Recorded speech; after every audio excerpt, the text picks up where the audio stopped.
नहीं सुई दवाई न पैदा करी गरमी में गरमी में मैदा फायदा करी हो गरमी में। तोहरा सिवा केहू लागे ना अच्छा इहे ह प्रीत के असर हो। हमनी के जोड़ी में लागे ना टोनवा एही से रहेला डर हो। नजरावा लइके इतना आसान कनी यही से तक जराए जान बिया जी सच कहिले कि ये हो धनी तोहरे करनवा मनवा भइल बाटे पागल रात भर जागल रहिले।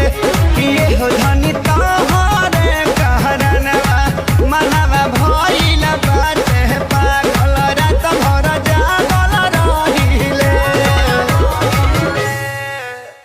कि ये हो धनी